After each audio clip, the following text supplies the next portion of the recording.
Voilà, bonjour tout le monde.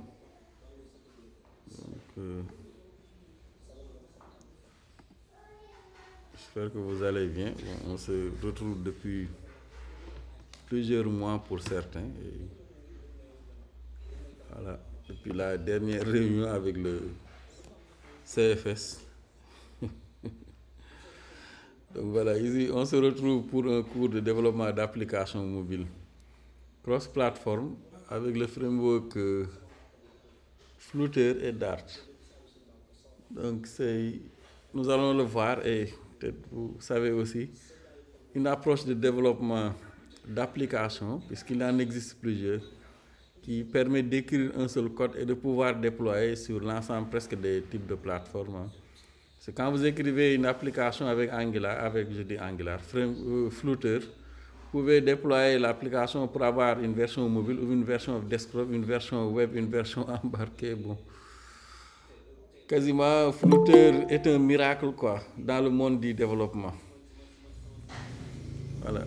Donc, c'est inédit. C'est pourquoi Flutter connaît actuellement un grand succès.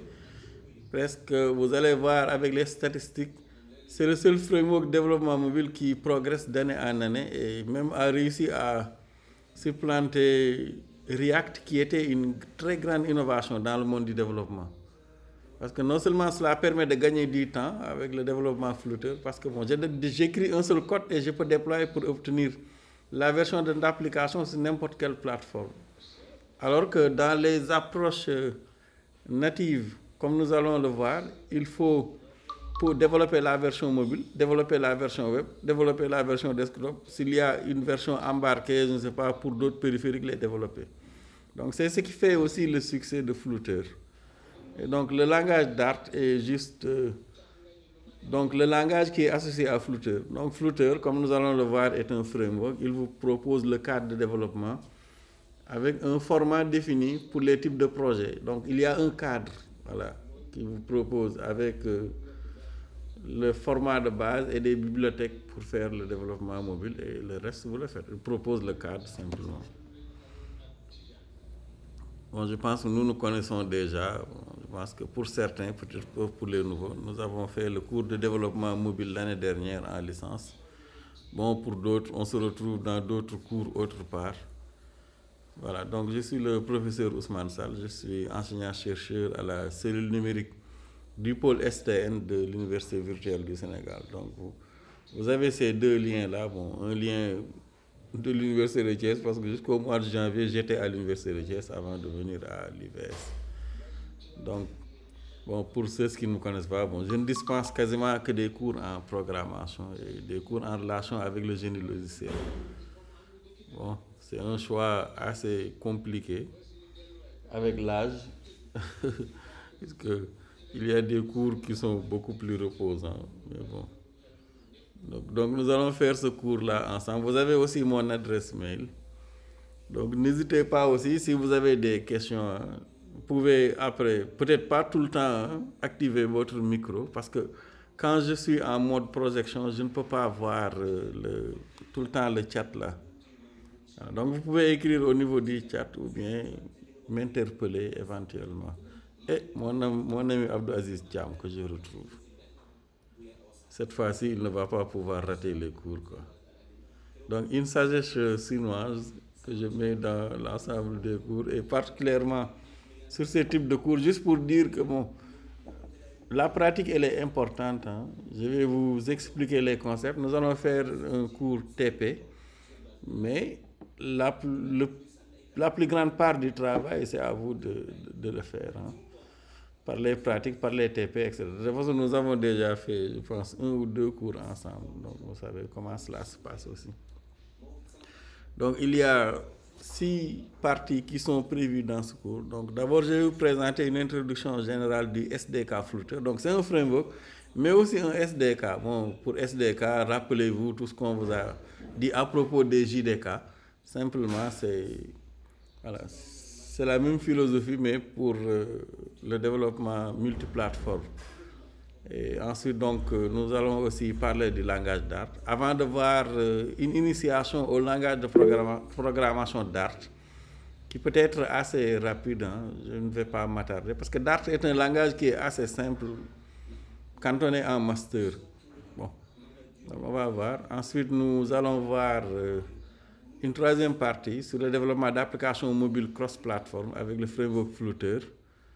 Ensuite, comment accéder aux fonctionnalités natives avec les plugins, avant de voir une partie sur les services web avec les API RESTful, et peut-être une dernière partie sur la persistance de données et l'interaction avec le cloud qui va permettre d'interagir avec une base de données distante dans Heroku ou bien dans d'autres solutions cloud. Alors, le cours porte sur le développement mobile multiplateforme, cross-platform avec Flutter et Dart. Et bien évidemment, bon, ce n'est pas un cours que j'ai inventé de nulle part, donc je me suis basé sur des sources qu'il faut voir sur Google, sur YouTube, etc. et sur des livres. De toute façon, à la fin de chaque chapitre, je vous mettrai, il y a quelques liens que je vous conseille de voir. Bon, ne pas, comme je l'ai dit, au niveau de chacun de mes cours, voilà, il faut s'ouvrir, hein, nous sommes en informatique. Le cours là n'est pas la seule référence. Vous avez toute une galaxie devant vous avec Google, avec le web. Hein. Essayez de découvrir les autres supports. Et sûrement, vous allez voir d'autres aspects de ces cours-là. Voilà, donc à la fin du cours, en principe, vous devriez pouvoir créer une application mobile ou en tout cas une application avec l'approche multiplateforme, quel que soit le périphérique que vous ciblez avec Dart et Flutter du début à la fin, en prenant en compte non seulement la partie front, mais peut-être aussi une partie back-end avec laquelle vous pourrez interagir avec les services ou à défaut une base de données interne avec SQLite ou bien Hive, etc. Bon, il y a la partie déploiement sur l'App Store. Malheureusement, je n'ai pas de compte dans l'App Store. Donc, je ne pourrais pas peut-être vous en parler éventuellement. OK. Donc, maintenant, bon, comme d'habitude, à la fin de cet apprentissage, vous me devrez un projet individuel. Hein. Voilà. L'essentiel ici est que le projet utilise Flutter comme front et vous devriez aussi implémenter un back-end. Maintenant, le choix du back-end est libre. Hein. De toute façon, dans ce cours, si le temps nous le permet, je vais essayer de vous montrer. De toute façon, on l'a utilisé en licence, hein, pour ceux avec lesquels on a fait le cours de licence, c'est Strapi. Donc, on va essayer de réutiliser. Bon, c'est une solution qui vous permet, c'est un CMS sans tête, headless CMS. Donc, il va permettre automatiquement de générer un back-end avec les services, avec les terminaisons comme nous allons le voir. OK. À défaut aussi, vous pouvez utiliser les autres solutions back-end. C'est ouvert, mais l'essentiel est que le back-end soit hébergé dans le cloud. Voilà. Là, c'est pour vous forcer à avoir une application avec un front mobile et un back-end.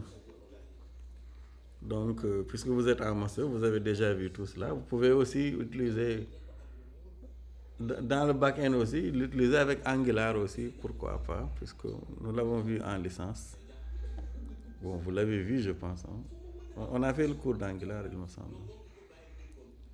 Voilà. Juste pour avoir un back-end et donc une partie administrative. Mais de toute façon, si vous utilisez Strapi, vous n'aurez pas à faire tout cela en principe. Vous pouvez aussi utiliser Spring Boot, etc. Voilà. Donc, vous me devrez un projet à la fin et il y a aussi un examen sur table, donc juste des questions de cours. Donc, ce sont les deux types d'évaluation que nous allons faire. Donc, le projet, il faut commencer à y travailler dès à présent. Donc, le choix du thème est libre, hein, comme d'habitude. Alors, pour les prérequis ici, bon, étant donné que Dart est un langage de programmation orientée objet, il faut les bases en programmation orientée objet. Mais en dehors de cela, bon, je pense que l'ensemble des bases, vous les avez déjà, il n'y a pas de contrainte. Bon, une expérience avec un éditeur de développement intégré, je pense, en master. Bon, vous l'avez. Et ensuite, il vous faut aussi dans les caractéristiques, et même vous verrez pour l'installation, si vous allez dans le site de Flutter, la page officielle, il vous faut au moins 8 gigas de RAM. Là, c'est pour les émulateurs et d'autres caractéristiques. Bon, si vous avez moins aussi, peut-être que vous allez pouvoir programmer, mais attention. Sur le processeur aussi, il y a des caractéristiques qui sont données. Il faut aller dans Dart, dans Flutter Dev, et vous verrez ces caractéristiques-là. Mais bon, si vous êtes parvenu à programmer avec Kotlin en utilisant votre machine, Flutter va moins poser problème, quoi.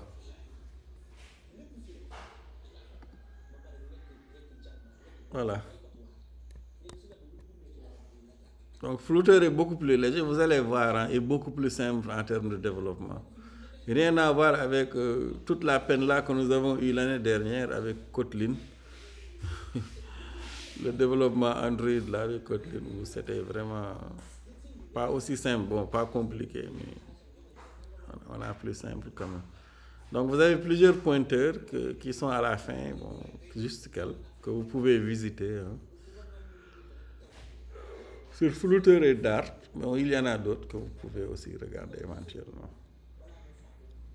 Alors, dans cette première partie, nous allons voir une introduction au SDK Flutter, donc, mais aussi au langage Dart. Hein. Alors, bon, plus globalement sur le développement mobile, bon, je pense qu'ici, comme je le dis souvent dans ce slide-là, il y a une seule chose, vous êtes, je ne sais pas où est-ce que vous êtes, voilà, dans quelles conditions vous êtes, mais il y a au moins une chose que nous partageons tous, à part les ordinateurs que nous utilisons pour suivre ce cours, c'est un téléphone portable. Et les téléphones portables, comme vous le savez, vous êtes en master en informatique, il faut pouvoir programmer les logiciels qui sont dedans. Si on ne les programme pas, bon, ces logiciels ne vont pas sortir du néant. Et à l'image des utilisations que vous voyez dans la photo, bon, les gens maintenant, et nous utilisons le téléphone portable pour toutes sortes d'usages. Hein. On l'utilise pour téléphoner, on l'utilise pour être en relation avec les autres, on l'utilise pour se filmer, on l'utilise pour éventuellement gérer notre santé, etc., etc. Donc, même pour se rappeler les rendez-vous, etc.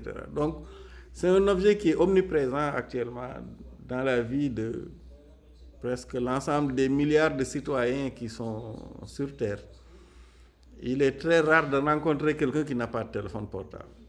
Je pense que, à part les enfants, même les enfants maintenant ont des téléphones portables. Je pense que vous pouvez regarder au niveau de votre entourage pour voir que, voilà, peut-être que vous ne connaissez peut-être personne qui n'a pas de téléphone portable, en tout cas pour les adultes. Et quand un objet est aussi présent dans la vie des gens là, cela montre peut-être l'importance de cet objet-là. Voilà.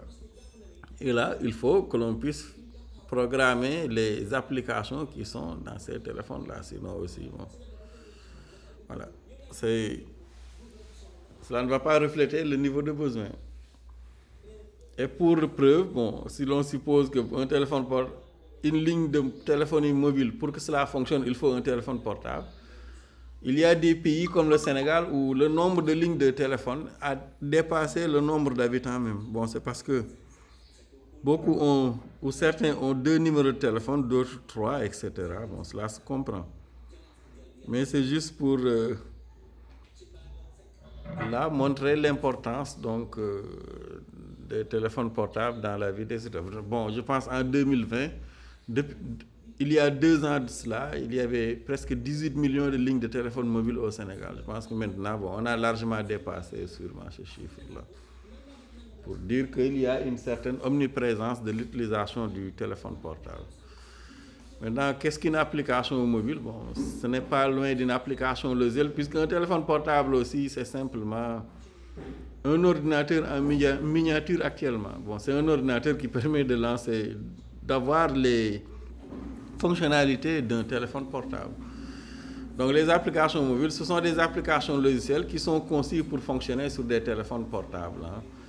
Mais aussi d'autres appareils mobiles. Hein. Bon, parce que quand on parle d'appareils mobiles maintenant, en programmation mobile, on développe non pas que pour déployer sur des téléphones portables, mais on peut déployer sur son Smart TV, sur son Smart...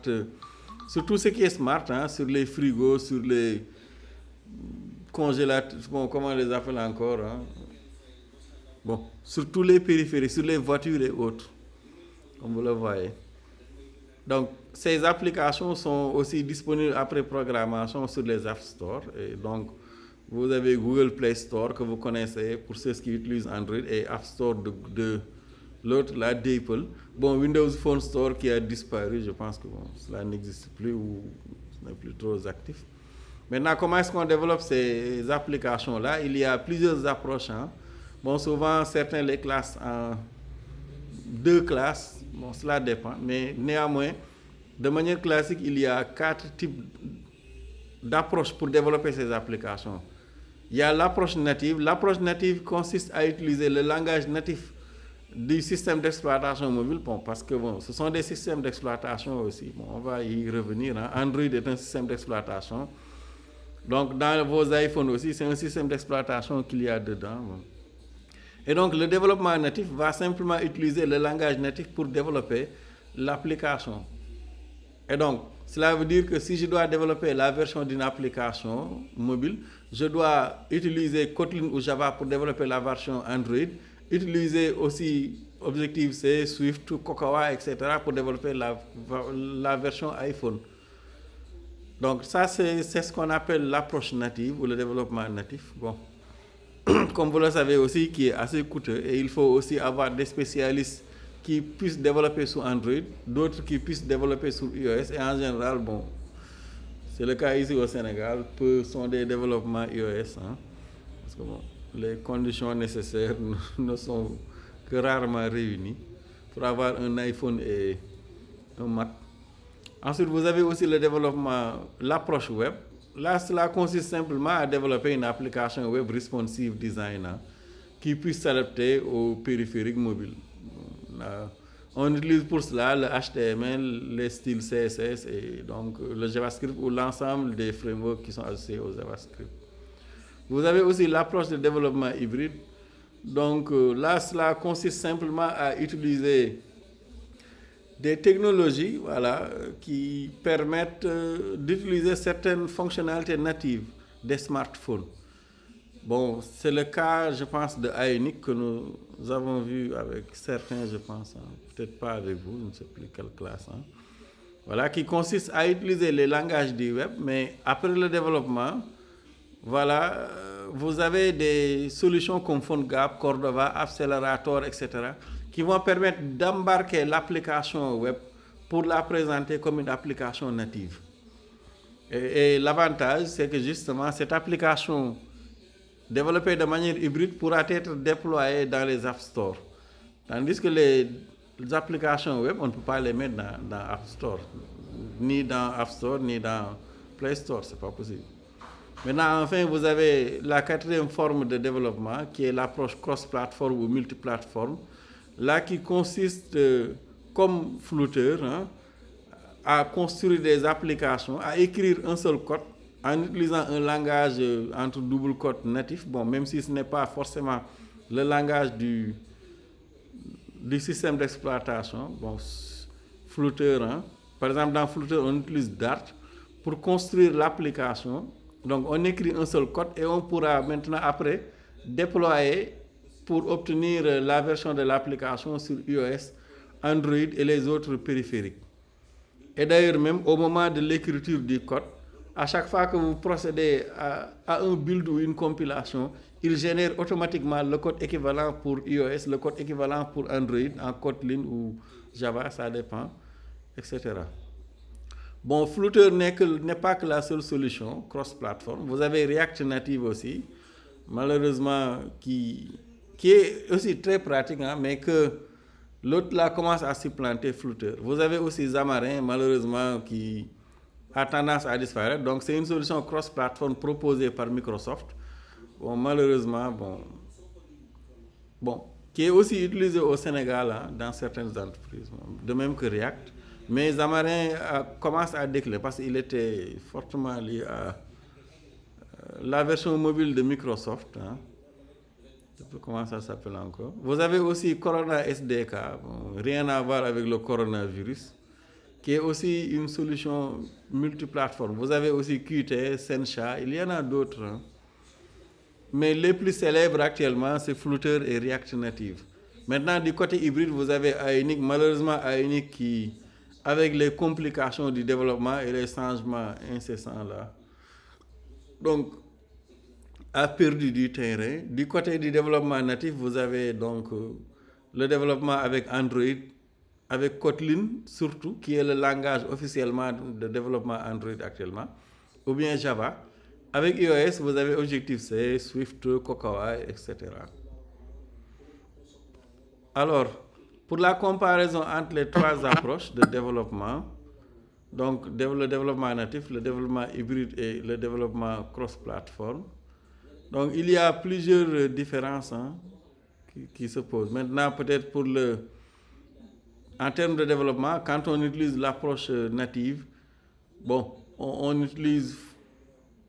doit développer, écrire le code pour chaque type de plateforme. Et ça, c'est assez coûteux, il faut le dire. Tandis que pour l'approche hybride, là, bon, cela se simplifie un peu plus parce qu'il faut écrire un seul code et pouvoir déployer sur l'ensemble des autres plateformes. C'est le cas quand on fait de la programmation avec Ionic.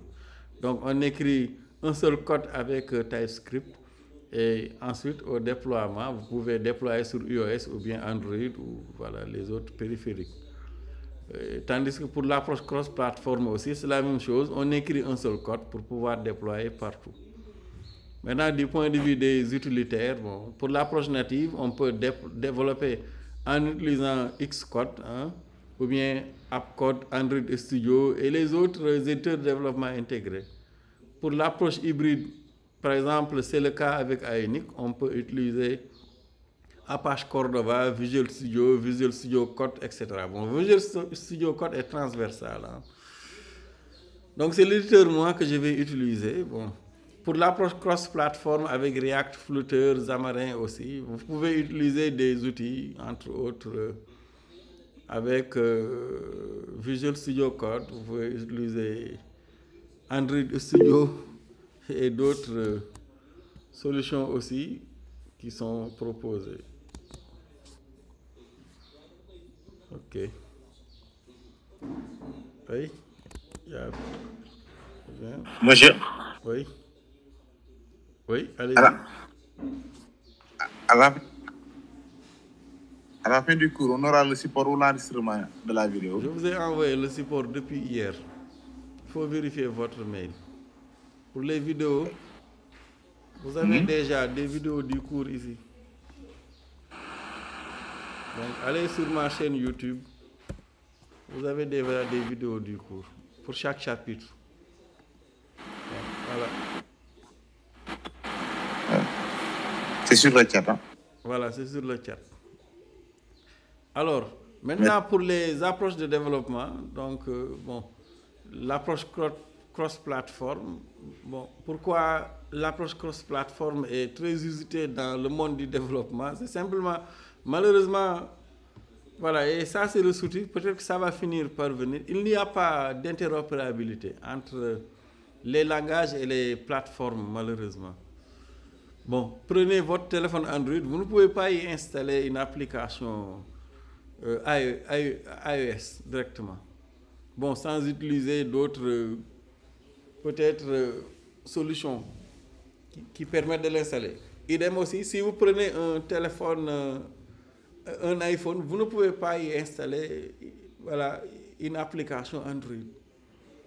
Donc c'est peut-être là où, c'est ce qui fait que, bon, quand on fait du développement, souvent par exemple, ceux qui proposent une solution, je ne sais pas, de développement, une solution mobile qui permet de gérer l'emploi du temps des étudiants, dans ce cas, si vous utilisez l'approche native, vous devrez développer la version Android et la version iOS. Et les autres versions, desktop, web, etc. Et ça, c'est coûteux. C'est pourquoi, bon, quand les approches cross-platform ont commencé à apparaître, donc peut-être en plus des avantages que l'approche cross-platform offre par rapport à l'approche hybride, donc cela a connu un succès. Parce que dans ce cas, on utilise presque un langage qui permet d'accéder aux fonctionnalités natives du téléphone, tout en permettant à l'écriture, même au moment, ou bien au déploiement, de pouvoir obtenir les versions de l'application sur l'ensemble des périphériques existants. Donc, c'est ce qui fait le succès des approches cross-platform. Donc, vous écrivez un code 100% commun et qui va permettre de générer les types d'applications sur les périphériques que vous ciblez. Et donc, quelle est la différence par rapport à l'approche hybride? Donc, c'est simplement que l'approche hybride utilise les langages du web. Quand on fait, par exemple, essayez de voir Ionic. Quand vous faites la programmation Ionic, vous allez développer en utilisant TypeScript. Du point de là, ça va permettre de gérer le code métier. Hein? Mais du côté front, TypeScript est un langage qui est dérivé du JavaScript, hein, pour ceux qui ne connaissent pas. Maintenant, dans la vue, vous allez utiliser du HTML et des styles CSS. Donc, c'est de la programmation web quasiment. Parce que là, vous utilisez HTML, CSS et un langage qui est quasiment un surlangage du JavaScript. Maintenant, ce qu'on fait au niveau de l'approche hybride, c'est qu'on choisit une solution comme PhoneGap, etc., Cordova, Accelerator, qui vont permettre, comme les plaqués or là, d'embarquer, en tout cas d'emballer l'application web dans un conteneur qui va le présenter comme un APK, c'est-à-dire peut-être un exécutable sous Android, ou bien une version qui pourrait être utilisée dans aos.dmg, etc. Et ça, c'est la particularité de l'approche hybride. Alors que pour l'approche cross-platform, c'est au moment de la compilation qu'il va vous générer les versions équivalentes à chaque plateforme. Native, pour iOS, pour Android, la version Linux, la version, je ne sais pas, web, etc., desktop. C'est ce qui fait peut-être que, bon, parce que quand vous utilisez les approches natives, bon, avec le HTML, CSS, vous ne pouvez pas accéder à certaines fonctionnalités natives du téléphone aussi. C'est ce qui fait que, bon, puisque là, pour l'approche cross-platform, on utilise un langage qui est assez natif, hein? C'est un langage de programmation comme Dart, ou bien comme voilà, les autres langages là qui sont utilisés avec React, et qui vont permettre simplement d'accéder aux fonctionnalités natives du téléphone. Donc mais la différence ici, c'est qu'on se base sur les applications, sur les solutions web, un conteneur natif pour pouvoir présenter l'application comme une application native. Tandis que là, bon, c'est naturel, hein, pour l'approche cross-platform. À la compilation, vous obtenez automatiquement les versions pour chaque plateforme. Bon, avec le framework Flutter, vous allez voir dans l'architecture même du projet, il y a un dossier pour Linux, un dossier pour web, un dossier pour iOS, un dossier pour Android, etc., avec les codes équivalents. Si vous allez dedans, vous allez voir le code équivalent pour chaque plateforme. Maintenant, qu'est-ce que Flutter? Flutter est un framework qui est open source. Hein? Donc, c'est aussi un kit de développement logiciel. Bon, comme tous les kits de développement logiciel, cela veut dire qu'il vous propose un ensemble de librairies, etc., de classes, etc., que vous pouvez utiliser. Donc, c'est un kit, un SDK d'interface utilisateur. Bon, c'est aussi une solution front-end, puisqu'il permet de développer une application mobile. Donc, proposé par Google depuis 2017. Et quand Google porte une solution, forcément, cette solution-là, elle est, comment dirais-je, elle est populaire. Voilà. Donc, c'est une solution qui permet de faire, de développer des applications mobiles natives, Android, iOS, en se basant sur le langage de programmation Dart. Bon, pas que seulement, puisque quand vous faites du développement avec Flutter, vous pouvez aussi obtenir des applications pour Android, pour iOS, pour Linux, pour Mac, pour Windows, pour Google, pour le web, etc. Et même des solutions embarquées, etc. Donc, c'est assez puissant quand même. Alors, Flutter est un framework de développement donc, qui est mis au point par Google et qui permet donc de faire du développement multiplateforme avec la promesse d'utiliser un seul code. Et c'est le cas même. Donc, pour cela, on se base sur le langage Dart.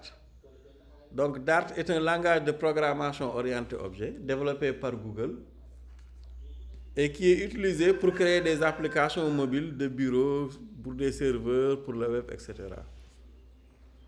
Donc, c'est un langage qui existe depuis 2011, hein, développé par Google. Donc, il est influencé par le langage C, C#, Java, Kotlin, bon, TypeScript. Donc, ce qui fait que vous allez voir, l'ensemble des concepts quasiment qui sont utilisés dans Dart vous sont connus, bon, et la syntaxe. Quand un langage est influencé par des langages que vous connaissez déjà, cela veut dire que l'apprentissage ne sera pas compliqué et que quasiment vous connaissez le langage. Maintenant, néanmoins, il peut y avoir certaines particularités. Maintenant, pour faire de la programmation Dart, bon, on enregistre le code dans des fichiers .dart. Donc, c'est un langage qui est assez rapide et très pratique. Vous allez voir après, ou bien vous connaissez pour ceux qui peut-être.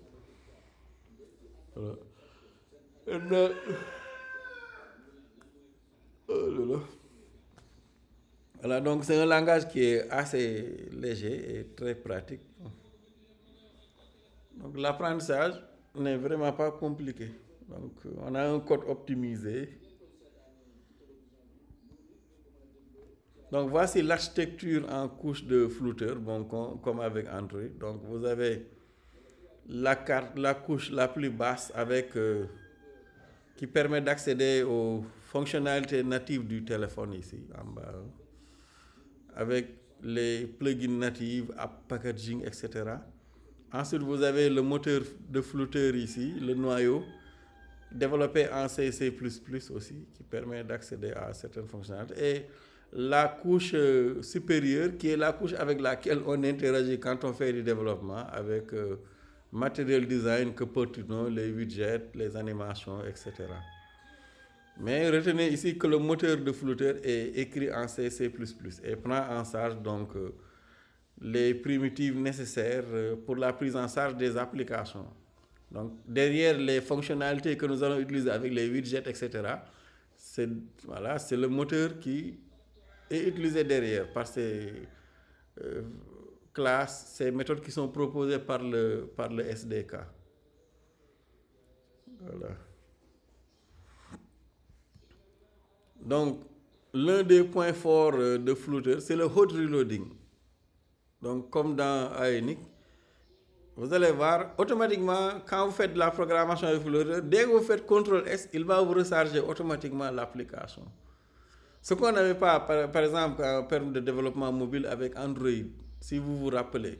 Quand vous développez avec Android, à chaque fois, vous avez besoin de relancer et ça prend du temps, etc. Là, vous allez voir, hein, quasiment, dès que vous faites CTRL-S, si vous êtes sur Android Studio, il vous recharge dans le téléphone portable, presque à l'instant, ou bien au niveau de l'émulateur, du simulateur que vous utilisez.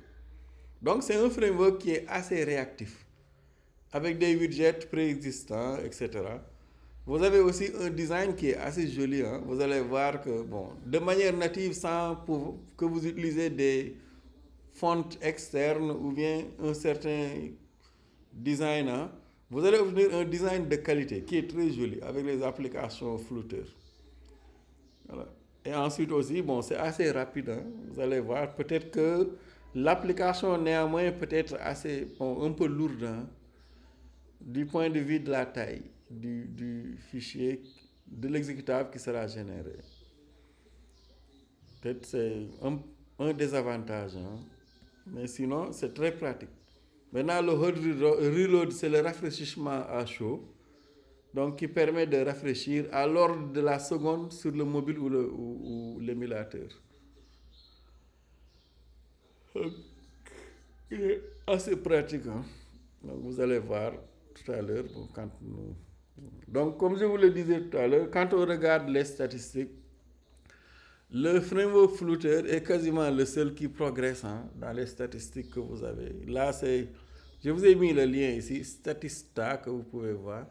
Vous verrez ici que pour les solutions cross-platform, comme Flutter, React Native, Cordova, Ionic, Xamarin, Unity, NativeScript, PhoneGap, vous avez aussi Kotlin multiplateforme, Apache Flex, Kendo, Kiwi, bon, etc. Vous verrez ici qu'il n'y a que Flutter qui progresse d'année en année. Regardez en 2019 en bleu, en 2020 en noir, en 2021 en gris. Bon, je n'ai pas les statistiques de 2022, mais Flutter est le seul qui progresse. Tandis que vous allez voir, les autres, là, d'année en année, chutent. C'est le cas de React. React est moins populaire qu'il l'était auprès des développeurs en 2021 qu'il l'était en 2019 ou en 2020. Bon, Xamarin, on n'en parle même pas. Xamarin a chuté. Ionic aussi a largement chuté entre 2019 et 2021. Voilà, etc. pour dire que c'est peut-être la solution d'avenir avec une certaine promesse du développement mobile ou développement même. Parce qu'à un moment donné, si Flutter tient ses promesses, quand vous faites du développement web, mobile, desktop, vous n'avez qu'à utiliser Flutter. Et après l'écriture du code, vous pourrez obtenir les exécutables pour n'importe quelle plateforme. Et ça, c'est pratique, hein? Ça permet de gagner du temps. Voilà. Et actuellement, pour l'ensemble des autres solutions, si vous voulez une solution desktop, vous devriez développer la solution desktop à part. La solution mobile peut-être à part. La solution web à part. Et ça, ce n'est pas pratique. Tandis que là, avec le seul code, bon, on a la garantie d'avoir les mêmes fonctionnalités, peut-être d'utiliser la même base de données, d'utiliser aussi, d'avoir le même design, etc. Donc, React Native est le framework mobile multiplateforme, donc la plus populaire utilisée par les développements mondiaux, selon une enquête de 2020. Mais quand même, il y a Flutter derrière qui a pris beaucoup de popularité, je pense. Hein? Voilà. Donc en 2020, peut-être Flutter, React Native était très populaire, mais on peut voir la progression de Flutter. Donc vous avez ici le graphe qui montre que 39% des développeurs là déclarent dans le monde utiliser Flutter. Donc c'est le framework avec la plus grande progression. Maintenant, si on regarde l'intérêt de la recherche sur Google, hein, avec Google Trends, que vous pouvez regarder, c'est un peu la subconscience des peuples ou des populations dans le monde. Et en général, comme je le dis souvent, bon, le Sénégalais lambda ne va pas aller rechercher Flutter, React, Ionic ou Xamarin dans Google. Hein. Si vous regardez au Sénégal, ceux qui recherchent Flutter ou Xamarin ou React Native, ce sont nous les développeurs. Hein. Ou bien les chefs d'entreprise, en tout cas ceux qui s'intéressent au développement. Mais le Sénégalais lambda ne va pas aller, j'imagine mal, hein, aller dans Google rechercher Flutter. Bon, certains ne connaissent même pas. Donc on peut se fier à ces statistiques pour voir la popularité de ces technologies qui sont offertes. Quand on regarde dans le monde, actuellement en 2022, bon, c'est une capture que j'ai effectuée hier, hein, on peut voir qu'en rouge ici, Flutter est vraiment très populaire en termes de recherche. Et Flutter a gagné en popularité. Hein. Il suffit de comparer avec les statistiques de 2021. Voilà. Et là, cela va vous permettre de voir la différence en bleu et en rouge. Bon, Ionic, on n'en parle même pas. Bon, Ionic n'est populaire que je ne sais pas c'est quel pays ça. Je ne sais pas, c'est après le Mali là, c'est quel pays il y a. C'est le Soudan, je ne sais plus. Mais à part cela, si vous regardez dans la zone Afrique, bon, presque partout c'est rouge. Hein. Voilà, juste pour dire que, dire combien peut-être la recherche autour de Flutter est effectuée, peut-être pour des cours, pour s'intéresser, voir, etc. Bon. Maintenant, quand on regarde au Sénégal, il n'y a pas photo. Hein. Actuellement, en 2022, vous avez 60% des recherches, bon, quand on compare hein, sur les 4 technologies qui s'intéressent à Flutter. Donc, pour dire que, bon, auprès des étudiants, auprès des développeurs, auprès des décideurs, donc il y a un intérêt pour Flutter. Et pour React Native, qui a largement chuté, c'est 26%, Ionic 14% et presque rien pour Xamarin. Donc, pour dire que, bon, on a intérêt, quand on est développeur ou quand on est informaticien, à s'intéresser à Flutter. Alors, quelques comparaisons ici entre ces 3 solutions cross-platform, bon, en termes de langage, d'approche de développement, bon, est-ce que c'est open source, etc. Bon, pour React Native, quand on fait du développement avec React, on utilise JavaScript, Swift, Objective-C ou Java. C'est possible. Tandis que pour Ionic, on utilise HTML, CSS, bon, et donc les frameworks JavaScript ou TypeScript. Tandis que pour Flutter, on utilise le langage Dart. Maintenant, en termes d'approche, bon, React Native est multiplateforme, Ionic est multiplateforme hybride. Bon, des fois aussi, vous pouvez voir hein, dans certaines documentations où l'on classe aussi bien Ionic, Flutter que React comme étant des solutions multiplateformes. Effectivement, bon, ce sont des solutions multiplateformes, hein, mais nous, quand on résonne dans le cadre de ce cours, c'est en termes de développement, pas en termes du périphérique ciblé. Bon, c'est là où il faut peut-être voir cette différence. Mais bon, l'ensemble de ces solutions sont multiplateformes parce que quand vous faites du développement avec React Native ou React ou Ionic ou Flutter, vous pouvez déployer sur l'ensemble des plateformes. Maintenant, c'est en termes d'approche de développement ou comment la solution multiplateforme est générée qu'il y a des différences, comme nous l'avons vu dans les solutions hybrides et donc multiplateformes. Donc, pour l'âge aussi, bon, Flutter est la technologie la plus récente, depuis mai 2017. Vous avez aussi Ionic en 2013, qui est la plus ancienne, et React Native donc en 2015. Maintenant, il y a une communauté derrière l'ensemble de ces solutions-là. Pour Facebook, par exemple, Facebook, c'est la solution qui supporte React. Ensuite, Flutter, Google. Et quasiment, bon, on avait cette bataille-là entre Google et Facebook, derrière React et Flutter. Bon, malheureusement, c'est Google qui gagne actuellement. Donc, pour les plateformes aussi, bon, pour React, c'est Android, iOS. Bon, là, c'est UWP, c'est la solution mobile de Windows, bon, mais qui, je pense que n'est plus développée ou n'a plus une certaine popularité. Bon, Ionic pour le web, Android, iOS, bon, et les autres plateformes aussi. Hein. Voilà. Maintenant, React Native est open source. Bon, Ionic aussi open source, mais il y a aussi certaines parties qui sont payantes, hein, ou certaines solutions. Flutter est aussi complètement open source. Maintenant, bon, il y a de grands groupes qui utilisent les solutions autour de ces solutions développées avec React, Ionic ou Flutter. Hein. C'est le cas de Facebook, Instagram, Tesla, Uber, Walmart qui donc gère qui est l'équivalent de Auchan ici, Airbnb pour React, pour Ionic aussi vous en avez, et pour Flutter vous avez Alibaba, donc l'un des géants chinois là. Vous avez aussi d'autres. Hein. Bon, vous pouvez cliquer sur le showcase là pour voir. Voilà. Et ici, vous pouvez voir, hein, bon, s'ils n'ont pas changé. Voilà, vous pouvez voir ici des entreprises comme Alibaba, comme Google Pay, BMW, hein, comme eBay, etc. Donc tout ça, ce sont de grands groupes. Et en général, bon, Toyota, ce ne sont pas n'importe qui. Hein. S'ils utilisent une solution, cela veut dire que bon, cette solution, elle est quand même fiable. Parce qu'ils ne vont pas s'embarquer dans n'importe quelle solution, hein, pour des raisons de sécurité, etc.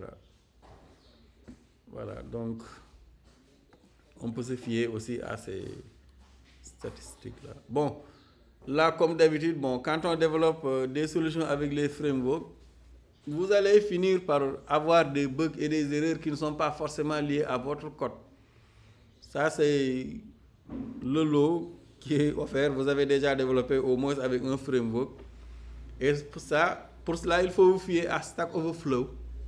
Même des fois, quand vous avez certaines erreurs, hein, voilà, comme d'habitude, il faut copier la trace de l'erreur et la coller sur Google. En général, vous avez toujours une solution qui vous mènera vers la communauté, donc Flutter ou autre de Stack Overflow. Vous voyez ici, il y a énormément d'erreurs, hein, qui sont signalées. Et souvent, vous avez des solutions que certains développeurs offrent. Hein, donc, vous pouvez aussi rechercher ici sur Flutter, donc un bug ou une erreur que vous rencontrez. Mais des bugs ou des erreurs, vous allez en rencontrer.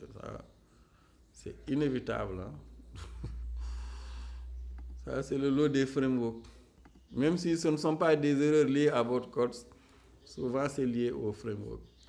Maintenant, pour les installations, et qu'il faut faire, hein, il faut d'abord installer le Flutter SDK. Le SDK de Flutter. Pour cela, vous allez sur ce lien-là, Get Started. Voilà, ici, vous choisissez votre système d'exploitation. Est-ce que vous développez sous Windows, Mac, Linux ou Chrome OS?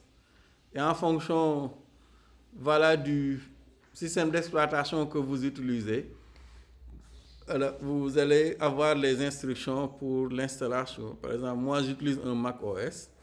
Donc, vous avez l'ensemble des étapes ici et qu'il faut suivre. Voilà. Donc, vous le suivez pour donc, les installations. Pour Windows aussi, vous avez tout ce qu'il faut. Hein.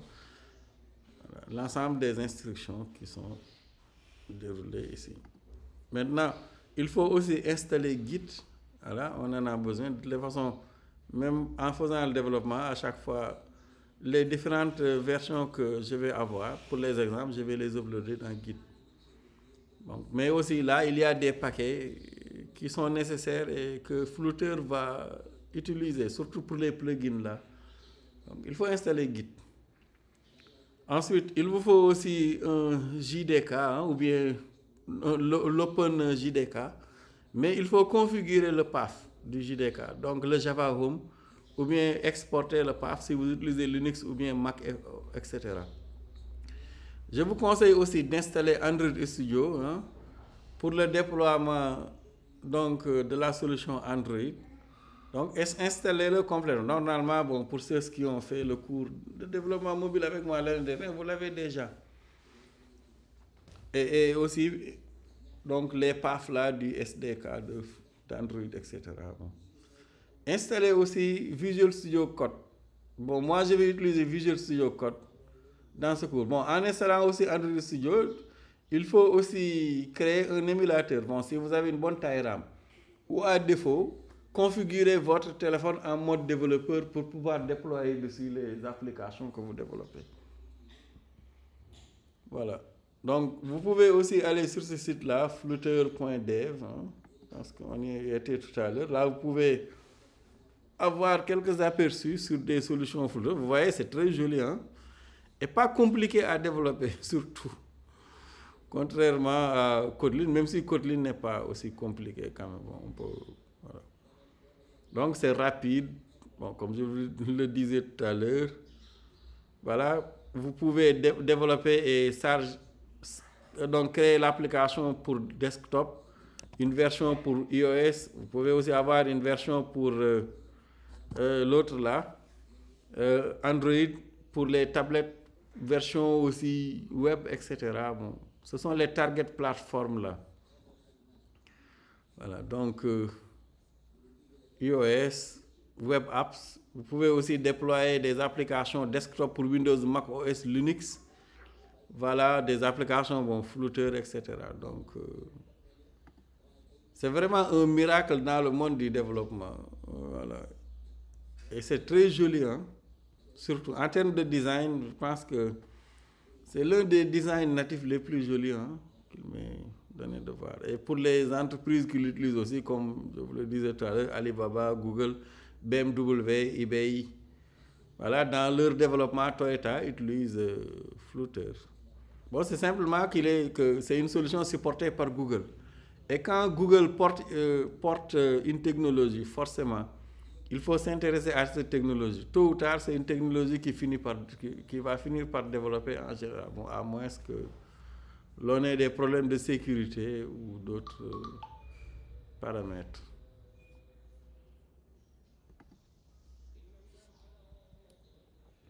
Donc, pour l'installation et les configurations, bon, il faut donc aller dans le site là, flutter.dev, bon, même ici,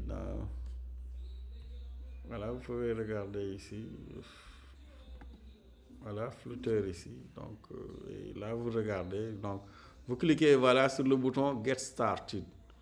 Ensuite, en fonction de votre périphérique, vous choisissez ici, donc. Maintenant, pour les prérequis, si vous utilisez Windows, il faut que je pense que maintenant c'est Windows 10 hein, au lieu de Windows 7.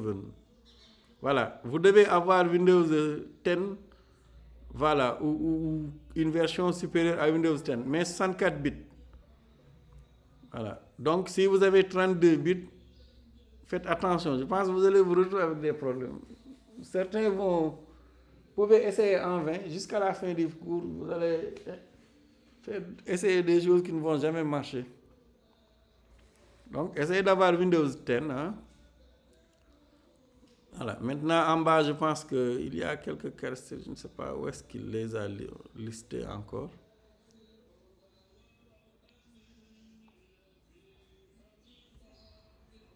Voilà, maintenant après, bon, faut suivre, hein. Ensuite, vous pouvez cliquer là pour télécharger le flouteur, le SDK de flouteur. Bon, ce n'est pas un setup à installer.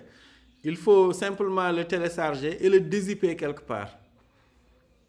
Bon, vous le téléchargez et vous le dézippez. Donc, comme il vous l'indique ici, il ne faut pas dézipper le SDK dans Programme Files, surtout pas. Parce que de temps en temps, il y a des modifications dans les fichiers. Et si vous êtes dans Programme Files, vous ne pourrez pas avoir les privilèges pour que Android Studio ou d'autres puissent faire des modifications dans les dossiers. Donc, vous choisissez un dossier à l'extérieur de Programme Files. Bon, les serrures là vont sûrement le mettre dedans, comme d'habitude. Et vous retrouvez avec des problèmes. Bon, donc vous téléchargez. Vous pouvez aussi utiliser Git clone pour télécharger Flutter aussi, comme ceci. Voilà. Donc ensuite, il faut aller dans votre path, hein, Windows, et configurer le path de Flutter, hein, Flutter bin. Donc là aussi, vous avez l'ensemble des... Voilà, il suffit simplement d'aller dans les variables d'environnement de Windows. Vous créez une variable path, Flutter Home ou n'importe quoi. Ensuite, vous allez dans path et vous rajoutez Flutter bin là-bas. Voilà. Ensuite, après l'installation, pour savoir est-ce que ça fonctionne ou pas, vous tapez simplement la commande flutter doctor. Par exemple, ici, bon, moi je suis dans Mac. Hein.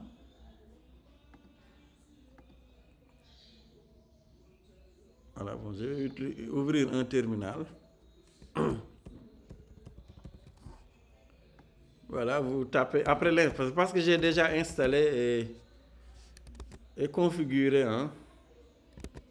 Donc, je tape Flutter Doctor. Voilà, et là, si vous avez Flutter qui est bien installé et bien configuré, bon, il va détecter tout ce qui est en relation avec Flutter. Hein, et vous affichez donc les informations concernant Flutter. Vous voyez ici, il me dit que la version de Flutter que j'ai installée, bon, je vais augmenter, oups. Contrôle plus, commande plus, voilà. Donc ici, j'ai la version 3.3.4. Hein. Ensuite, il essaie de détecter ici des devices Android. Bon, je n'ai pas branché mon téléphone ici. Hein. De toute façon, je suis dans Mac. Ensuite, bon, il vous dit que par exemple, ici, en termes d'éditeur, j'ai Xcode. Bon, je peux utiliser aussi Xcode pour faire du développement. Que Chrome est installé. Bon, il ne détecte pas Android Studio. Je l'ai bien installé, mais simplement dans le path, je n'ai pas mis le path pour Android Studio. Que j'ai VS Code, voilà, etc. Bon, Connect Device, tout available. Bon, ça c'est parce que bon, j'ai l'émulateur de l'autre là, d'Android, et l'émulateur, le simulateur de iOS. Voilà, etc. Bon. Donc, il y a ces deux caractéristiques-là. Bon, ce sont juste des... Bon, que l'on peut exécuter. Hein. Bon, je ne les ai pas encore fait. Bon, il vous donne même les commandes à exécuter. Run path to SDK Manager install command line. Bon, si vous voulez, vous le faites. Hein. Bon, si vous êtes dans Linux aussi ou Mac OS, pareil. Hein, les instructions sont là. Voilà, donc ici, il y a l'ensemble des instructions. Vous les suivez pas à pas. Ensuite, il faut bien vérifier aussi dans macOS si vous avez, comment dirais-je là, comment on l'appelle encore,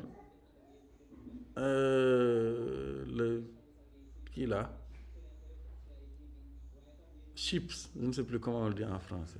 Bon, si vous avez un processeur Intel ou bien Apple Silicon, en fonction de ces deux-là, il y a une version du SDK à télécharger et vous choisissez la bonne version. Par exemple, moi, c'est Apple Silicon que j'ai. Donc, voilà. Ensuite, il faut aller dans un dossier, créer un dossier de développement quelque part, ou non, ce n'est pas obligé. Vous dézippez Flutter, la version de Flutter que vous avez téléchargée, avant donc de configurer le path d'accès à Flutter bin. Voilà. Ensuite, vous pouvez, comme tout à l'heure, rechercher Flutter Doctor. Voilà. Et s'il y a des erreurs, vous les copiez et vous les collez simplement dans dans Google. Voilà. Donc vous avez aussi toute une documentation que vous suivez. Voilà. Donc vous pouvez aussi, par exemple, bon, dans les Mac, vous n'avez pas besoin d'installer un émulateur. Il y a déjà un émulateur que vous pouvez utiliser. Hein. Je pense que c'est le simulateur. Hein.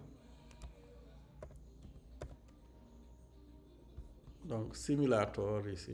Donc, j'ai un émulateur qui est là. Hein. Donc, que je vais utiliser. Bon, pour les autres, après avoir installé Android Studio, il faut créer les émulateurs. Je pense que bon, c'est pas la peine de vous montrer comment est-ce qu'on fait. Vous savez déjà. Voilà, comment est-ce qu'on. Donc, vous voyez ici, bon, les Macs sont vraiment pratiques. Hein. On se casse pas la tête. On a avec Xcode. Bon, c'est parce que là, bon, j'ai aussi déjà installé Xcode. On a déjà un émulateur donc, dans lequel on peut déployer les applications que nous allons créer. Donc, l'émulateur, c'est simplement, voilà, un périphérique qui va simuler un téléphone portable.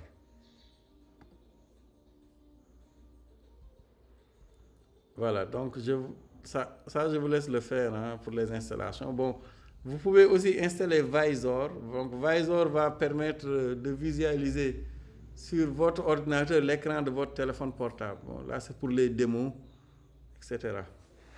Maintenant, pour l'éditeur de développement intégré, donc, vous pouvez installer l'éditeur que vous souhaitez. Bon, même s'il y a 2015, c'est une vieille capture d'écran. Bon, mais l'essentiel, c'est juste pour dire que pour faire du développement avec Flutter, vous pouvez utiliser n'importe quel éditeur, hein, moyennant peut-être quelques, comment dirais-je, plugins à installer. Mais dans ce cours, nous allons utiliser Visual Studio Code. Bon, vous pouvez aussi utiliser Android Studio. Là, il suffit d'installer le plugin de Flutter.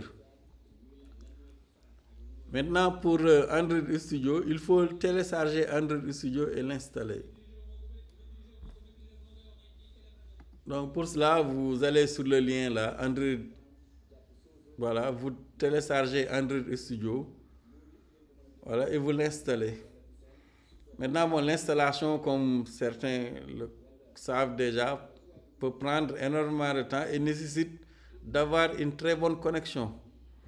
Sinon, vous allez avoir des difficultés. Et pendant toute l'installation, il faut être connecté. Sinon aussi, ça, voilà. Comme certains le savent déjà, ce sont des problèmes à n'en plus finir que vous allez rencontrer. Maintenant, après, il faut configurer les variables d'environnement pour le SDK. Donc, vous pouvez vous inspirer de ceci. Ce qui va changer, c'est uniquement le nom du compte. Mon compte user de Windows, c'était OSAL quand je faisais la capture d'écran. Et vous, donc, c'est C2.user, le nom de votre compte. Voilà, Windows et le reste, pareil, hein? Même dans Mac et dans Linux, bon, je ne sais pas. Il faut vous référer à la documentation. Maintenant, après, si vous voulez utiliser Android Studio, il faut cliquer sur Configure et ensuite Plugin. Hein? Voilà, si vous êtes bien sûr dans l'autre là. Maintenant, si vous êtes comme moi dans macOS,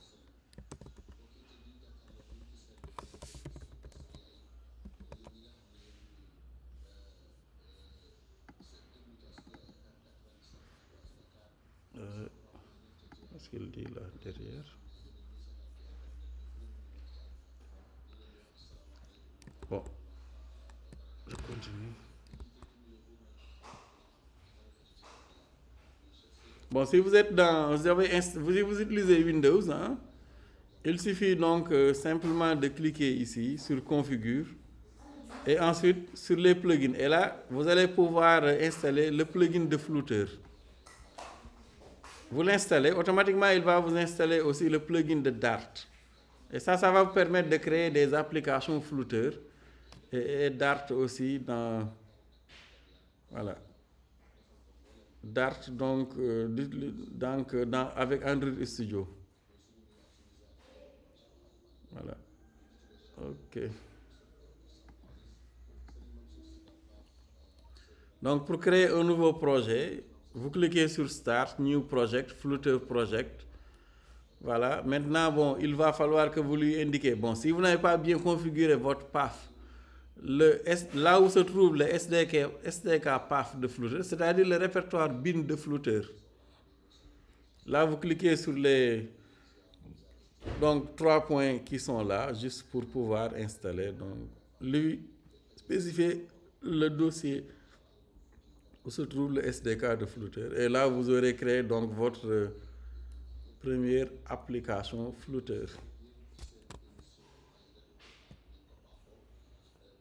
Voilà. Sinon là, vous venez dans Plugin. Et dans Plugin, vous recherchez Flutter. Voilà. C'est parce que là, je l'ai déjà installé. Et vous installez le plugin de Flutter.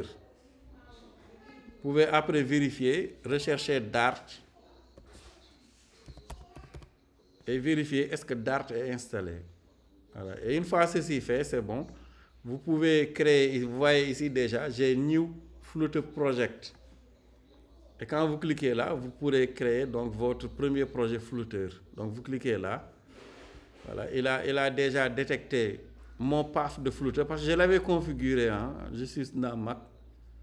Vous cliquez sur Next. Là, il va vous demander le nom du projet. Hein. Oups. Voilà. J'ai appuyé sur Entrée, bon, sans faire... Voilà, après il faut modifier le nom du projet. Vous avez sûrement vu, bon, je vais fermer peut-être. Close Project. Bon, je ne voulais pas vraiment créer ce projet-là. Bon, après je vais le supprimer. Donc, New Flutter Project. Voilà. Ici sur Next, voilà, pour ne pas appuyer sur Entrée encore. Donc là, vous pouvez modifier le nom du projet. Par exemple, je vais mettre projet. Donc, projet Master IA. Ensuite, l'endroit aussi, vous pouvez le modifier. Hein. J'espère que vous voyez bien parce que ici, bon, je ne sais pas. Comment est-ce qu'on fait le zoom là? Oups. Zoom. Bon, je vais voir après.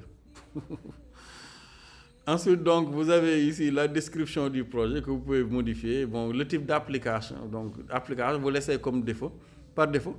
Organisation au moins sur deux niveaux. Vous pouvez aussi modifier sn.uvs par exemple.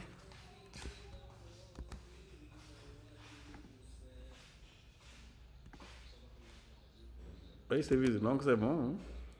Donc sn.uvs. Ensuite, pour le langage avec lequel il va, donc là aussi, il va vous demander, vous pouvez voir, cocher les plateformes cibles.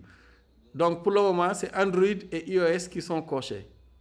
Donc il va utiliser Kotlin et Swift comme langage pour pouvoir générer automatiquement ces versions. Bon, vous pouvez aussi cocher les versions Mac web, par exemple, si vous voulez la version web. Et là, il va générer le code web correspondant, Windows aussi, si vous voulez. Et là, il va générer tout le code équivalent pour avoir une application desktop avec Windows. Je pense que là-bas, il utilise C#, hein, ou C#, je pense, hein, aussi. Ou .NET, je ne me rappelle plus. Si vous voulez aussi pouvoir déployer l'application macOS, et là, vous allez obtenir une application desktop macOS. Pour Linux aussi, pareil. Donc, je vais décocher Windows. Vous pouvez cocher Windows si vous êtes sous Windows et laisser seulement Web, iOS et Android. Donc, tout à l'heure, je vais faire la même chose avec Visual Studio Code. Bon, vous pouvez aussi cocher ici Project Offline. Mais bon, puisque vous êtes en ligne, ce n'est pas la peine. Hein. Vous avez aussi d'autres settings qu'il vous propose que vous pouvez modifier en bas, mais ne les modifiez pas pour, au départ. Et là, vous devez être connecté. Et vous êtes connecté. Hein. Donc, par exemple, là, je vais mettre pour l'organisation des packages sn.uidt, Université de Thiès, par exemple, .master IA, IA Smart Tech. Ensuite, vous cliquez sur Finish. Il me dit Project, oui, les majuscules là. C'est vrai. Le nom du projet, je pense, doit être en minuscule. Ouais. Must be. Pour les notes package là. Ouais. Donc, minuscule. Là, j'avais complètement oublié. Voilà, c'est bon. Et là, c'est bon. Vous avez votre premier projet qui est créé. Donc, voici notre premier projet. Bon, vous pouvez voir le code là. Bon, il peut être semblé assez désordonné. Bon, on va après voir. Hein. Mais c'est assez simple. Hein. Voilà. Et là, vous voyez, automatiquement, il détecte que j'ai un iPhone 14 Pro Max, bon, mais qui n'est pas connecté. Hein. Bon, il le voit juste. À moins, vous pouvez aussi configurer le déploiement par Wi-Fi. Et là, vous pouvez déployer sur votre téléphone portable par Wi-Fi. On l'avait fait quand on faisait de la programmation avec Kotlin. Vous pouvez aussi déployer sur Google Chrome.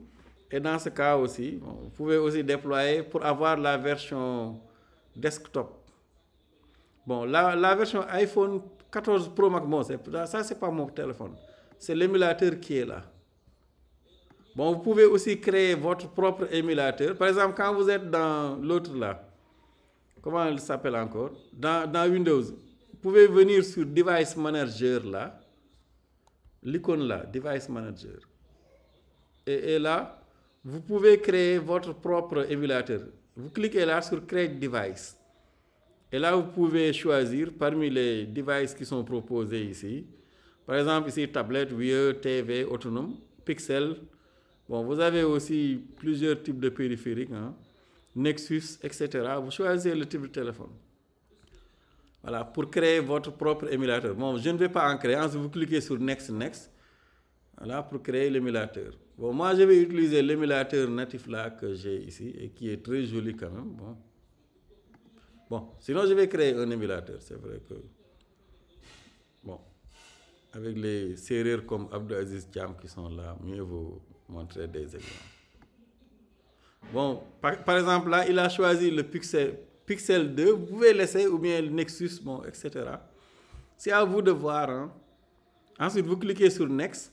Maintenant, la seule contrainte ici, c'est que, bon, il aura besoin de télécharger, donc...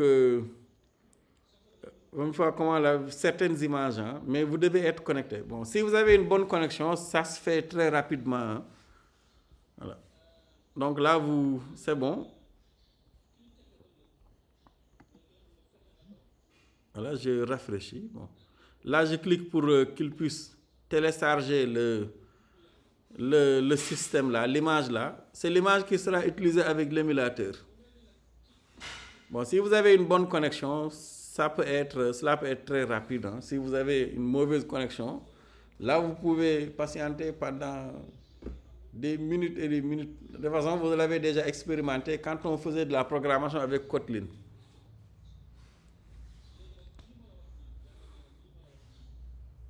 Voilà. Maintenant, bon, en attendant que le téléchargement se fasse là, bon, je vais... Ah oui, est-ce que je peux retourner? Non, il faut que j'attende. Hein. Bon, puisque je l'ai lancé, on va devoir attendre. Mais cela ne devrait pas prendre beaucoup de temps, en principe. Monsieur, c'est 1 giga et quelques. Ça va prendre un peu de temps. Bon, j'ai la fibre optique. Déjà, on est à 8%. Bon. Je pense qu'il va bientôt finir. Hein. Bon, puisque je l'ai lancé.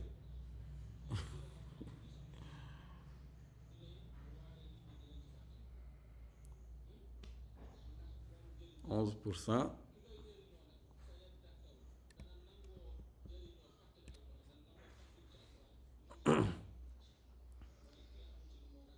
Bon, sinon aussi, en attendant que, voilà, qu'il termine cela, vous pouvez aussi utiliser VS Code. Moi, c'est VS Code que je vais utiliser. Donc, on va revenir. Hein.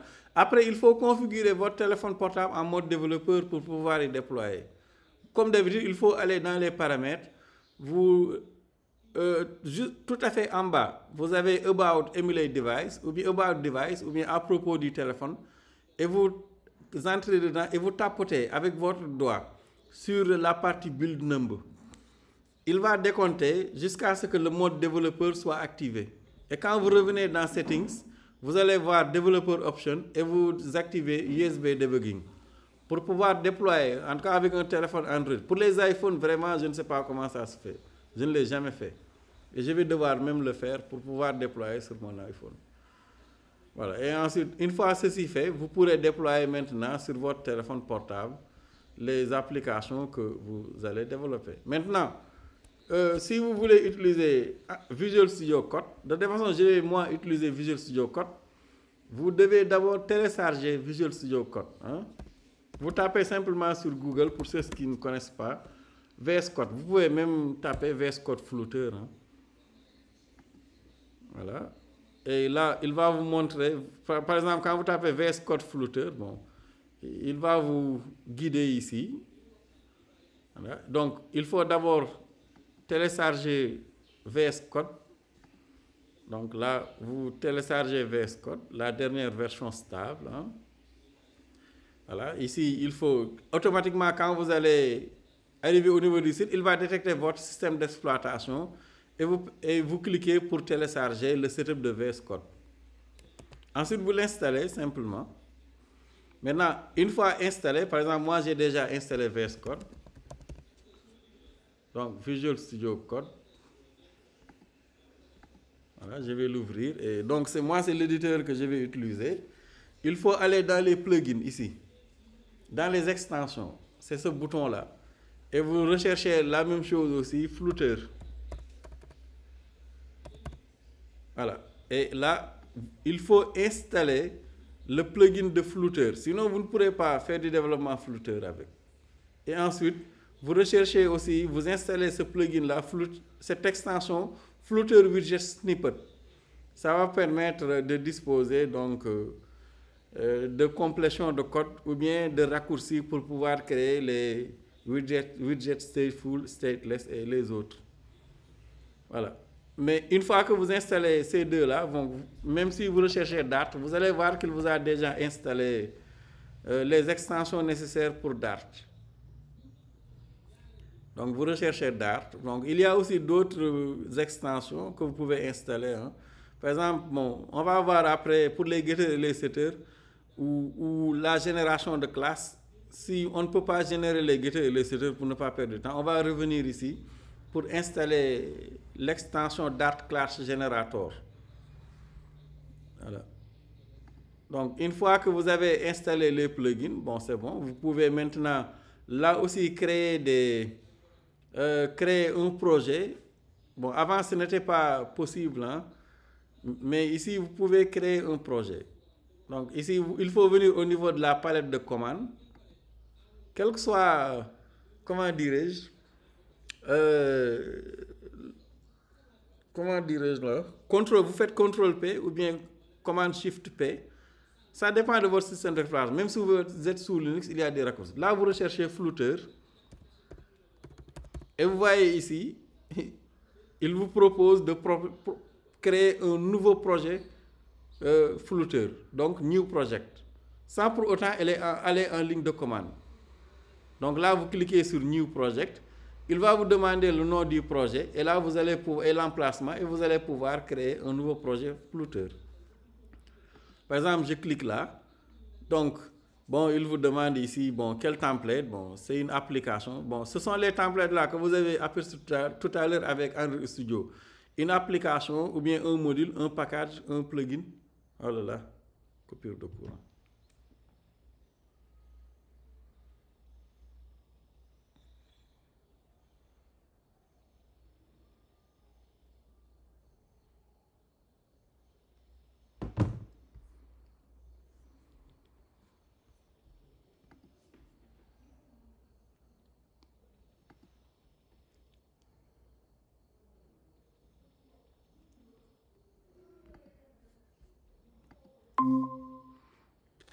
Il y a une coupure de courant, bon, c'est assez fréquent ici.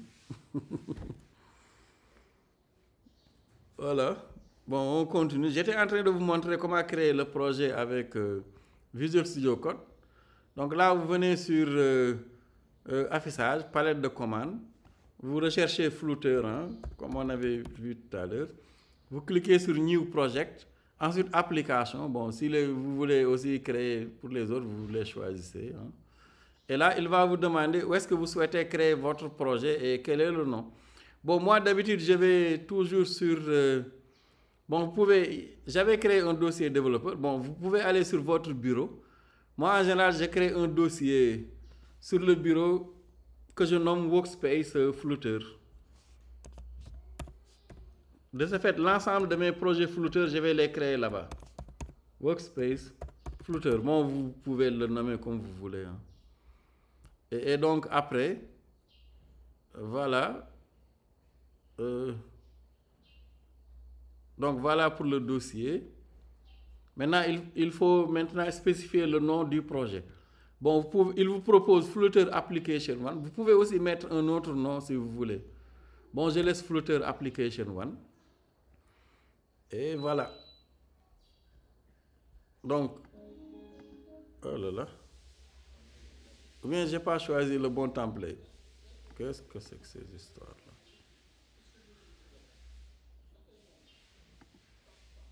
Hein? Ah, donc, je n'ai pas choisi le bon template. Je me suis trompé. Ce n'est pas application, donc. Bon, je vais revenir créer un projet. Flutter.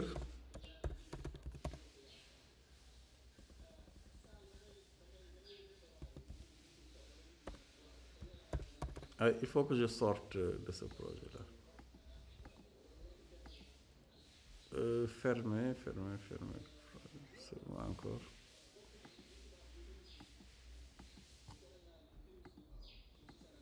Je me suis trompé ici. Qu'est-ce que c'est que ça?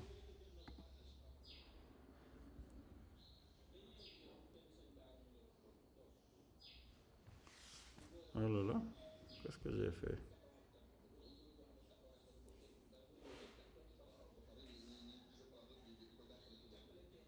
Voilà, fermez le dossier. Pourquoi est-ce que j'ai...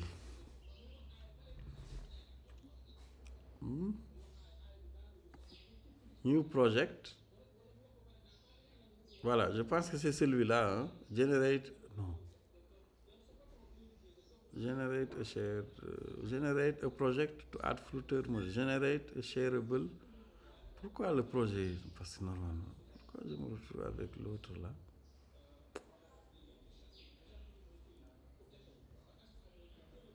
Sinon, je risque de le créer à la Generate a project to add Flutter module to an existing Android OS application. Containing module. Est-ce que c'est... Bon, on va prendre le break après.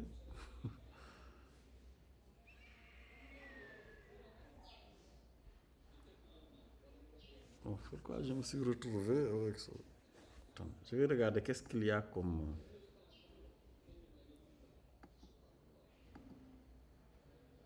Là, c'est la première fois que je crée un projet comme cela. C'est vrai qu'il n'y a rien hein, dans ce projet-là. Je ne sais pas comment ça se fait.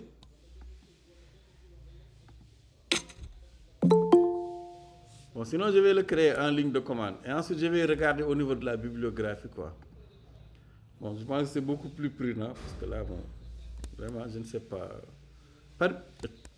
Parmi les types là, quel est le... Voilà, quel est le type d'application à utiliser? C'est assez bizarre. Donc, je vais aller en ligne de commande ici. Donc, CD. Je pense que c'est desktop. Hein.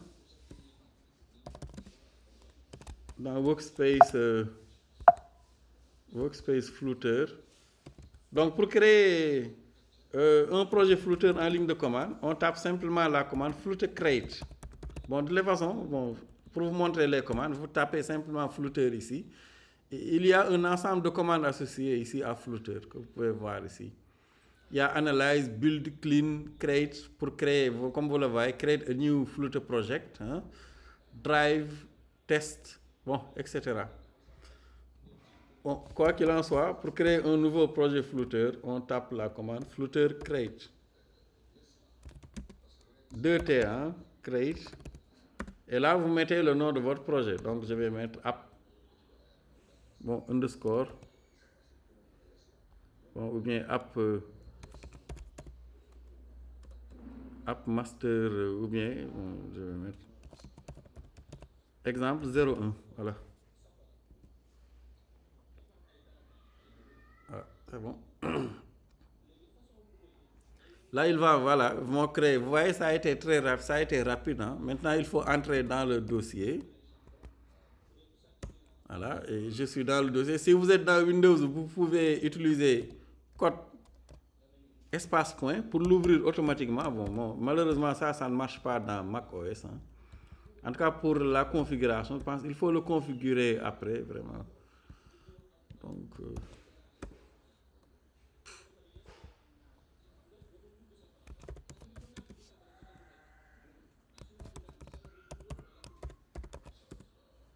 Bon, ça ne marche pas ici. Bon, pour le moment, il faut configurer. Hein. Il y a une configuration à faire.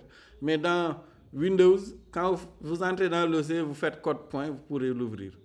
Bon, malheureusement ici, puisque je suis un nouveau dans l'utilisation de Mac, je vais l'ouvrir à la main, ce que je ne fais jamais. Voilà. Ou bien vous faites un glisser-déposer aussi, ça marche. Hein. Vous pouvez faire un glisser-déposer. Il me semble que ça fonctionne aussi. Oh là là. Oh, comment faire un glisser-déposer encore ici encore. Oh là là. Qu'est-ce que c'est que ça? Bon, je vais l'ouvrir. Donc, ouvrir ici. Voilà. Et vous allez chercher le dossier. Donc, c'est dans le bureau. Bon, Workspace Flutter, exemple 1.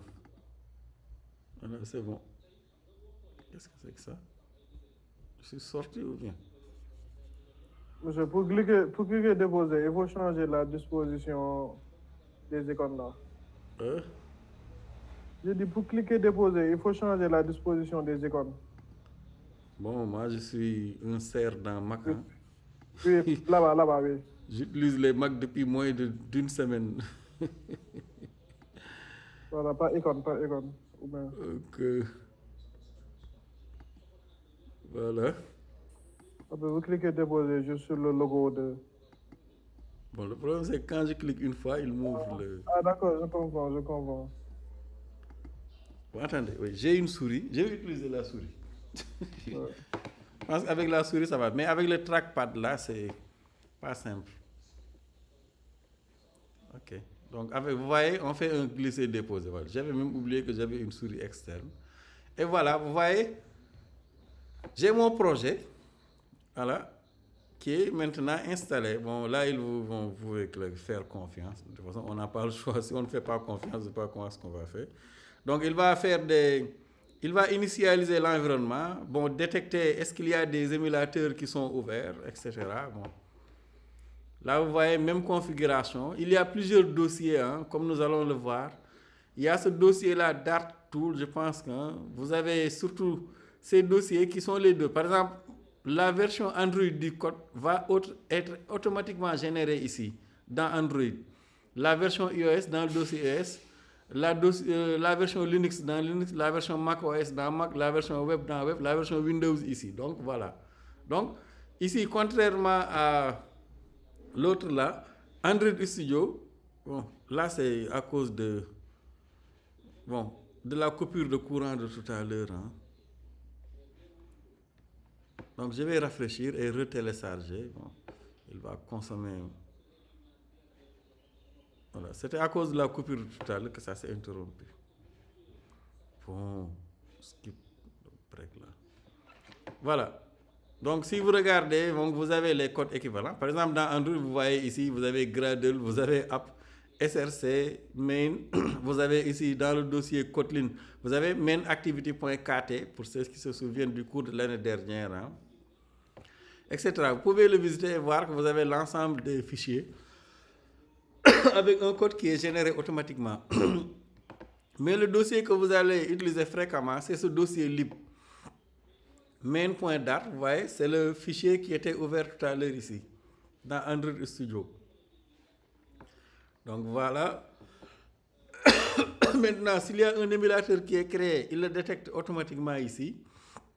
Sinon, s'il vous écrit no device ici, en bas, regardez ici. Bon, malheureusement, je n'ai plus là cette fonctionnalité que j'avais dans Windows pour vous montrer, mettre en exergue. Si vous cliquez là, il va vous demander quel est le type de... Vous pouvez aussi créer un émulateur automatiquement avec Create Android Emulator ou bien lancer l'un des émulateurs qui voilà, sont prédéfinis. Par exemple, je vais déployer dans l'émulateur que j'ai ici. Comme ça, après, je vais déployer aussi dans Chrome et déployer aussi la version desktop. Comme ça, vous allez voir. Bon, je vais réaménager la fenêtre pour afficher les deux. Donc, placer à gauche, hein, je pense, avec celui-là. Voilà.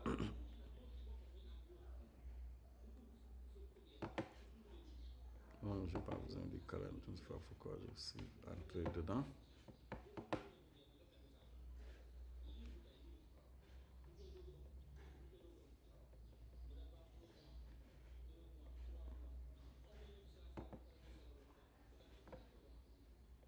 Allez, sors de là.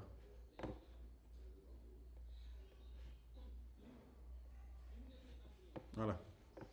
Ok, donc donc là c'est bon. Il a déjà détecté le. Donc je vais lui demander de.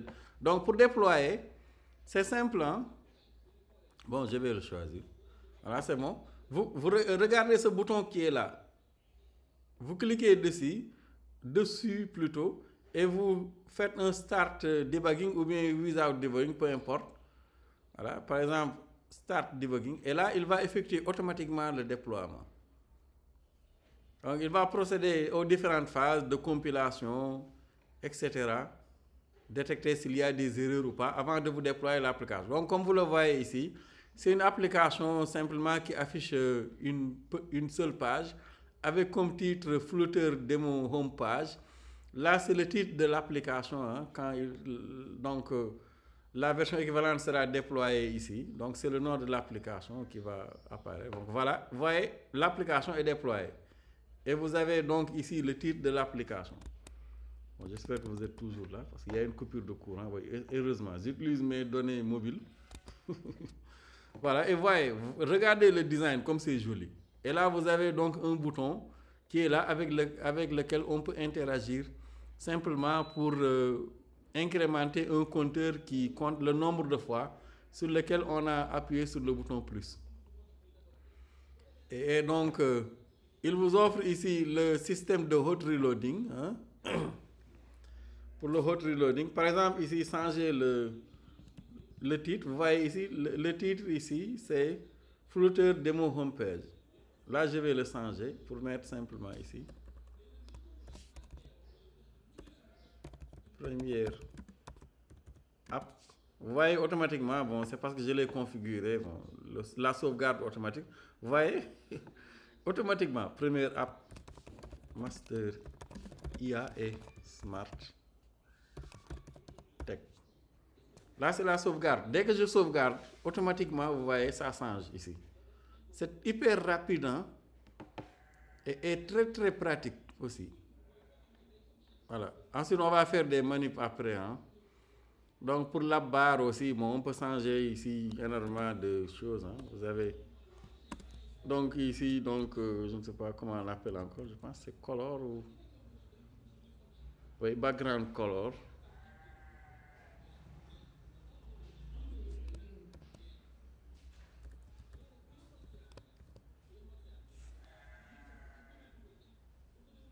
Bon, bien, je vais laisser tomber avant de... Voilà. On va voir tout cela après. Alors, donc, vous pouvez faire des modifications après et voir ici. Donc, voilà. Voilà. Donc, vous pouvez aussi mettre la souris dessus pour voir juste qui là, comment on appelle encore, les propriétés. De toute façon, nous allons étudier chacun de ces composants un à un. Voilà.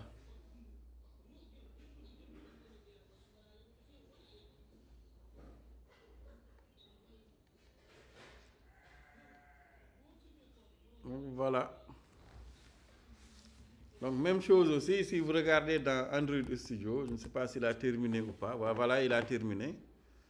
Bon, même s'il me signale ici une erreur au code while preparing SDK package.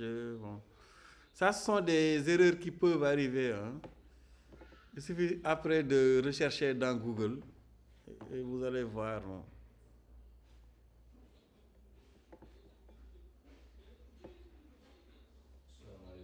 Comme ça.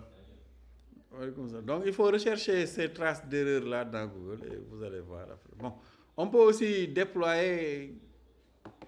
Donc, je vais faire. Bon, je voulais créer. Bon, après, je vais voir comment créer. Donc, je peux aussi utiliser l'iPhone là pour vous pouvez utiliser plutôt. C'est dommage qu'il ne me crée pas cet émulateur-là. Il serait embarqué. Voilà, il y a un émulateur par défaut. Lui là, je vais le lancer. Voilà, donc je vais utiliser l'émulateur qui est là. Donc je clique là pour le lancer. Voilà. Donc le Pixel 3a là. Donc c'est l'émulateur qui est là par défaut. Voilà, vous voyez, l'émulateur est donc lancé. Donc je peux déployer dans cet émulateur là. Il faut le choisir là. Par exemple, là, bon, au lieu de Flutter Demo Homepage 2000, je mets par exemple ici Android pour vous montrer que Android, ce sont des applications différentes. On peut activer automatiquement l'agrandissement avec CTRL+, préférences, éditeur. Je pense que c'est général. Voilà, ici, change font size, command, etc. Ça, je vais CTRL ou CTRL+, je ne sais plus c'est quoi la commande. Bon. Préférence, éditeur. Change size with command plus mouse. Command plus mouse. Bon, moi je voulais utiliser contrôle plus. Command plus mouse will. Ok, d'accord. Bon.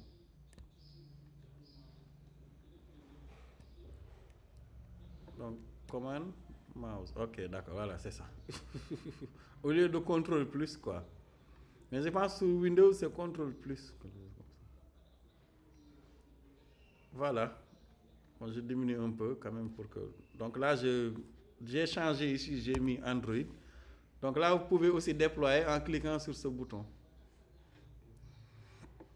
Bon, si tout se passe bien, il va déployer l'application au niveau de l'émulateur et vous pourrez voir l'aspect là-bas. Bon, vous pouvez aussi utiliser Android Studio, hein, pour certains, c'est ce qui veulent rester dans Android Studio. Mais moi, je vais utiliser l'autre là. Donc, je vais utiliser plutôt Visual Studio Code. Bon, en attendant qu'il déploie, donc ici, on peut modifier la couleur de fond ici. Au lieu d'utiliser le thème bleu, par exemple ici rouge, vous mettez red simplement. Voilà, vous voyez, automatiquement. Bon, c'est parce que j'ai configuré la sauvegarde automatique. Hein. Donc ici, par exemple, si je veux une application marron, voilà, j'ai une application marron. Donc c'est parce que ici, j'ai configuré l'enregistrement automatique. Donc automatiquement, quand c'est enregistré, il me fait un hot reload. Donc vous voyez le design là, alors qu'on se fait en écrivant peu de code, alors que ceci, je ne sais pas, bon, vous avez déjà fait du développement avec Kotlin, essayez de le faire. Vous allez voir tout le temps là et les difficultés que ça va vous prendre. Donc vous voyez, c'est pratique. Là aussi, on peut mettre la souris. Voilà, et changer la couleur aussi, bon, pour avoir la teinte et la couleur que l'on souhaite utiliser. Donc, par exemple, je ne sais pas, cette couleur-là, voilà, automatiquement, bon, même si là, peut-être, après, il faut voir avec les couleurs ARGB, là. Après, il faut voir les équipes, parce que je pense qu'il reçoit d'autres types en couleur. Mais sinon aussi, vous choisissez simplement les couleurs prédéfinies. Colors, contrôle espace. Par exemple, ici, indigo. Et vous voyez, vous avez la couleur indigo. Après, bon, si on change la teinte, bon, je vais voir ici, c'est quoi? Ils disent the argument color cannot be assigned to the parameter type material color. Bon, pas grave. Il faut le convertir après. Oui, Mor, allez-y.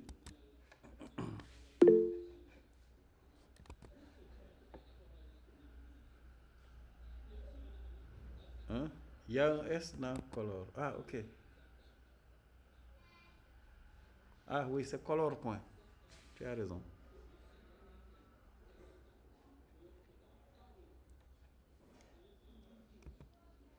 Bon, même si on met un S. Hein. Ok. Bon, en fait, ce sont les équivalences là. Bon, on va voir après. Entre material color et cette couleur-là qui est générée, bon, on verra après. On a un exercice où on génère aléatoirement des couleurs. Et là-bas, il va falloir effectuer la conversion. Bon, c'était juste pour vous montrer ici les facilités que l'on a, même ici pour le texte là, où il est où encore. Bon. Si le texte est inséré avec texte, qu'est-ce qu'on a utilisé texte ici? Voilà, on peut aussi augmenter la taille du texte. Vous voyez ici le style ici, etc. Vous avez aussi l'alignement du texte. Je pense que c'est font size ou c'est quel encore?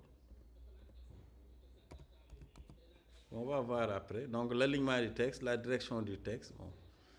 On verra selon les propriétés. Inch'Allah. Voilà. Donc là, vous pouvez changer le texte ici, par exemple ici, pour dire. Vous avez appuyé.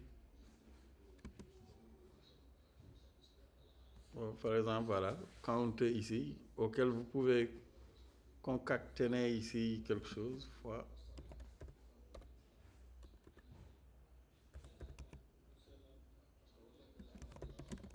Sur le bouton. Bon, c'est très pratique hein, et très facile. Donc, responsive design. Voilà, vous voyez, automatiquement, quand j'effectue les modifications, je peux voir hein, presque en live l'aspect que cela a au niveau de l'interface. On va voir, bon, c'est du code. Là, c'est à cause des commentaires, mais c'est juste quelques lignes de code hein, qui permettent de faire tout ceci. Donc le bouton aussi, c'est un floating action button. Ce sont les boutons flottants. Donc on avait vu des boutons de ce type avec Kotlin. Et le bouton réagit ici parce qu'il y a un écouteur. Vous voyez ici, on presse. Et donc là, la méthode qui gère cela, c'est la méthode increment count qui est là. Donc comme vous le voyez aussi, bon, on peut appeler les méthodes sans mettre les parenthèses. Et là, donc, on incrémente simplement le compteur ici. Donc, qui est un attribut de la classe. Donc, une classe aussi que nous allons étudier en détail, Inch'Allah. Bon, on va revoir Android Studio avant de prendre la pause. Donc, voilà, vous voyez aussi là, Android Studio a fini par déployer. Donc, là aussi, vous pouvez voir aussi, quand vous faites des modifications aussi automatiquement avec le hot reload. Voilà, vous faites CTRL S. Vous voyez automatiquement, la modification est appliquée. Voilà. Là aussi, bon, quand vous changez ici la couleur en red, donc vous faites CTRL S, vous sauvegardez automatiquement, vous voyez l'aspect change aussi. Voilà, c'est le style, hein, le thème que vous pouvez laisser ou changer. C'est le thème de... Voilà. Donc voilà pour la découverte de l'autre là, de Flutter, et qui est donc un framework assez pratique et simple. Donc que nous allons découvrir durant les séances de cours que nous allons faire ensemble, Inch'Allah. Voilà, je pense qu'on va prendre une pause. Voilà, jusqu'à de 30 minutes jusqu'à 11h30 avant de reprendre, Inch'Allah. Et donc, continuer avec l'étude du langage Dart. Voilà. Donc, on se retrouve à 11h30, Inch'Allah.